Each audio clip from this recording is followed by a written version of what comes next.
8. इसके बाद निकलती है एक देवी जिसको वरुणी बोलते हैं। वरुणी जो कि सुरागित, जो अल्कोहल की देवी है।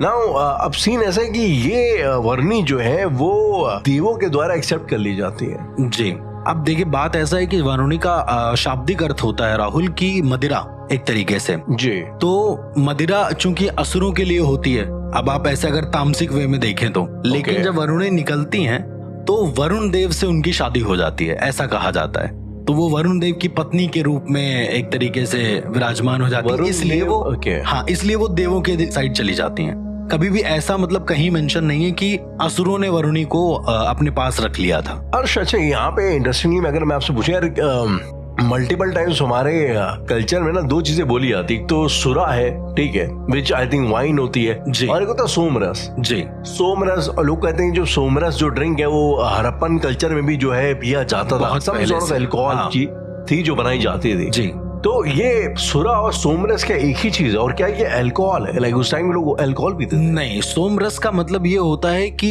एक ऐसा रस जिससे अल्टीमेट प्लेजर की प्राप्ति हो, और वो रस कभी भी मादक नहीं होता है। अब द थिंग इज राहुल, दिक्कत ये होती है कि हम लोग जब ये समझते हैं ना कि अरे सोम रस है और वो दारू है, द थिंग इज कि जब आप उसको पीते हैं सोम रस को, जी, जो भी देव पीते थे, आपने बोला देव सेवन करते थे, वो एक ट्रांस में चले जाते थे। ऐसा नहीं कि वो एकदम नशे में धुत हो जाते थे, वो ट्रांस में चले जाते थे क्योंकि वो रस ही इतना ज्यादा अच्छा होता था। तो जब आप एक एड्रेनालाइन रश होता है राहुल, इस नाम की चीज आपने सुनी होगी, तो ये जब हमारी body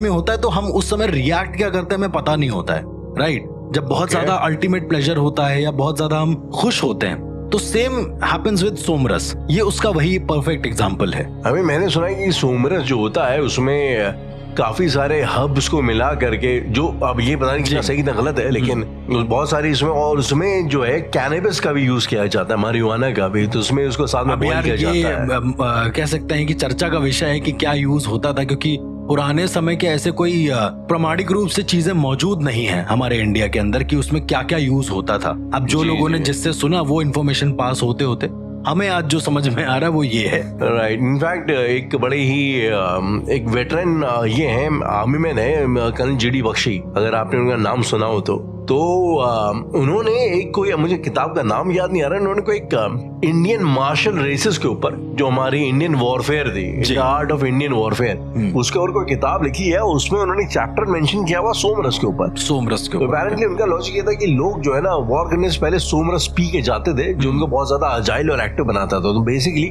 it was an alcohol. आप अल्कोहल पी के इतना ज्यादा वैसे हो नहीं सकते, नहीं हो सकते। एग्जैक्टली, पता नहीं, मुझे ये बड़ा इंटरेस्टिंग है कॉन्सेप्ट लगता है। शायद एक तरीके का एक ऐसा रस हो सकता है जो कह सकते हैं आपकी बॉडी में बहुत ज्यादा एक्साइटमेंट वाले हार्मोन्स को वो करता होगा ताकि आप और एक्टिव हो जाएं, ज्यादा अवेयर हो जाए। मैं अवेयर एक्टिव से मुझे एक चीज और याद आती है कि समुद्र मंथन के टाइम पे राहुल, उच्चैश्रवा एक घोड़ा निकला था, 7 सर वाला, जी, उसको दैत्यराज बलि ने रखा था। सबसे बड़ी बात ये थी उस घोड़े की, सबसे बड़ी बात ये थी, अच्छा जब आप वेदों में देखते हैं तो उसमें 7 आंखों वाला एक घोड़े का जिक्र है। जी जी जी, ये अथर्ववेद के अंदर जिक्र है, काल के चक्र में जब हमने आपको बताया है, तो वही घोड़ा वो होता है उच्चैश्रवा।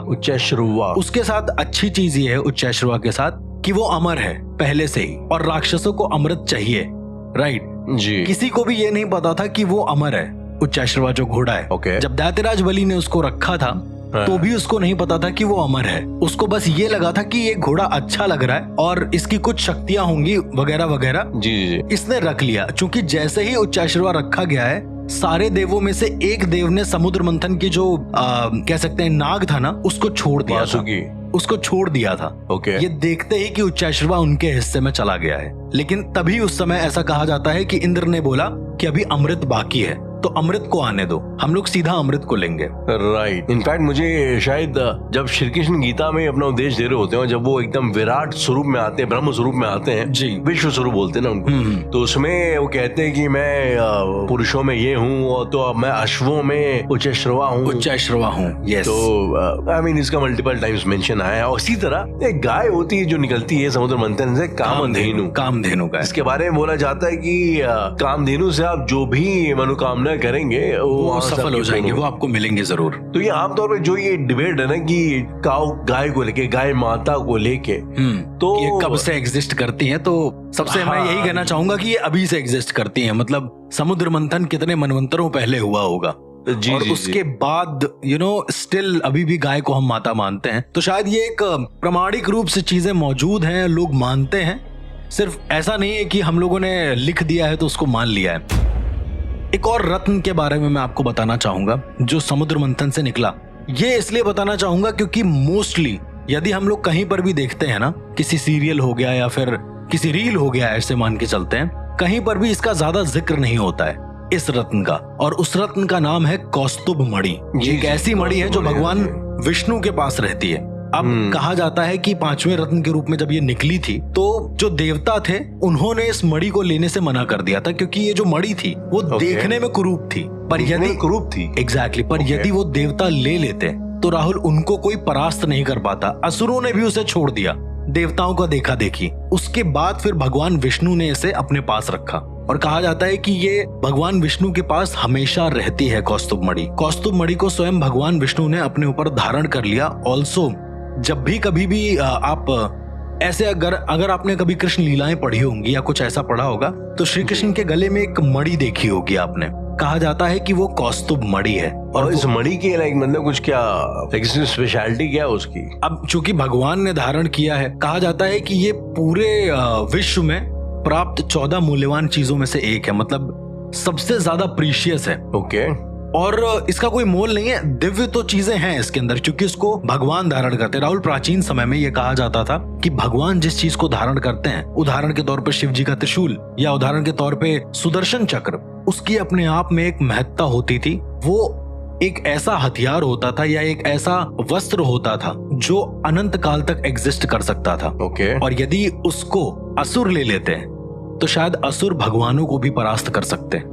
लेकिन कहा जाता है ना कि जब मंथन हो रहा था, मंथन क्यों होता है राहुल? अपने आम जिंदगी में भी हम लोग कुछ चीजें ले लेते हैं, कुछ चीजें छोड़ देते हैं, राइट? जी जी जी। और कभी कभी हम लोग कुछ ऐसी चीजें छोड़ देते हैं जानबूझकर जो बहुत ज्यादा कारगर होती है इन फ्यूचर हमारे लिए। तो आसुरिक प्रवृत्ति कभी कभी हमारे ऊपर चढ़ जाती है। तो शायद मंथन का भी सिनेरियो यही था कि ये सब चीजें निकलेंगी और क्या चुनाव करना है वो तुम्हारे ऊपर है, और तुम्हारे चुनाव से तुम्हारा भविष्य बनेगा।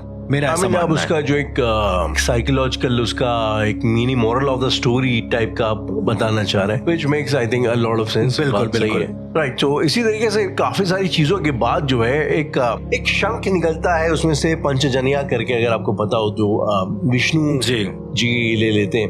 एक तो समझ में आया कि यार ये जो सामान बढ़ रहा था तो ये किस हिसाब से बढ़ रहा था। मतलब आधी से विष्णु ले रहे थे, एक चंद्र निकला था उसमें से क्रेसेंट मून, जो कि शिवजी ने अपने जटाओं पे धारण कर लिया था। राहुल, अब अगर आप समुद्र मंथन को बहुत ज्यादा इन डेप्थ देखेंगे ना तो बात यह है कि लड़ाई हो रही थी अमृत के लिए।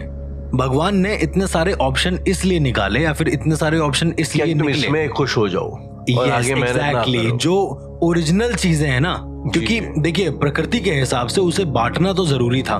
तो यदि देवता और असुर भी नहीं लेते तो भगवान को तो लेना पड़ता ना उसको, बनी सी बात है। भगवानों ने मौका दिया, ऐसा नहीं कि मंथन के दौरान मौका नहीं था, पर देवताओं ने अपनी मर्जी से छोड़ा और असुरों ने देवताओं को देख के उसको छोड़ दिया। तो भगवान ने सीधा सीधा उसको ग्रहण कर लिया। मैं वही आपसे बोल रहा हूँ कि यदि ये सारी चीजें, जैसे वो चंद्र क्रिसेंट मून जो था वो निकला, जैसे जो कौस्तुभ मणि निकली, यदि ये सब असुरों के पास हो जाता ना राहुल, तो शायद वो भगवान बन जाते और प्रकृति ही पलट जाती पूरी की पूरी। May be. और फाइनली इन सब के बाद निकला अमृत जी, जो आई थिंक धन्वंतरी कैरी कर रहे थे। धन्वंतरी जो कि वैद्यों के गुरु माने जाते हैं, वैदिक ऋषि माने जाते हैं। एंड हुआ कि जैसे ही ये निकले अमृत को लेके, असुरों ने अटैक कर दिया उनके ऊपर। उसके बाद छीना झपटी में उसको लेके भाग गए। एंड अब यहाँ पे एक बड़ी इंटरेस्टिंग स्टोरी है, बताएं कितनी सही कितनी गलत है, इसको लेके लोगों का अपना मत है। कई लोगों का कहना है कि जब ये अमृत लेके भाग रहे थे तो उस अमृत में से 4 बूंदे जो है वो 4 जगहों पे गिरी। एक हरिद्वार पे, एक प्रयागराज पे, एक त्र्यंबकेश्वर और एक उज्जैन पे। और इसीलिए इन 4 जगहों पे हर 12 साल में एक बार कुंभ मेला मनाया जाता है। ये उनकी अपनी, हालांकि इसका कोई प्रूफ ना पुराणों में है ना कहीं वेदों में भी नहीं है, बट ये धारणा है अपनी एक धारणा है कैसी बन गई। एंड उसमें जो है जब ये धन्वंतरी जब असुर उसको लेके भाग रहे थे तब विष्णु जी ने मोहिनी का अवतार लिया जी, जो एक फीमेल और बड़ा एक इंचेंटिंग फीमेल, बड़ी खूबसूरत महिला का उन्होंने अवतार लिया ताकि वो असुरों को रिझा करके उनसे वो छीन लेंगे और इनको बुला देंगे जी। तो मोहिनी अवतार में आए विष्णु और उन्होंने जो है अमृत लिया असुरों से, दैत्यों से, और दोनों को लाइन में बिठाया। उसके बाद अमृत बांटना शुरू कर। मैं राहुल आपको थोड़ा सा रोकना चाहूंगा इस कहानी को लेके, क्योंकि एक बहुत इंटरेस्टिंग चीज है जो कहीं वर्णित नहीं है, लेकिन मैंने इसको विष्णु पुराण में पढ़ा था कि मंथन के दौरान जब अमृत निकला था जी और विष्णु जी ने अपना मोहिनी रूप रखा था तो उसको मोहिनी रूप नहीं कहते थे, वो विश्व मोहिनी रूप था।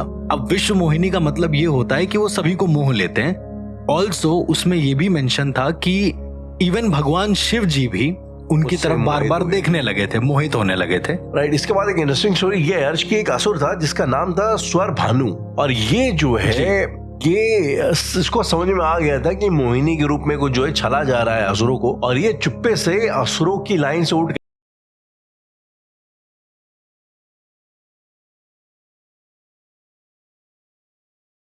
और ये गलती से इसने जो है वो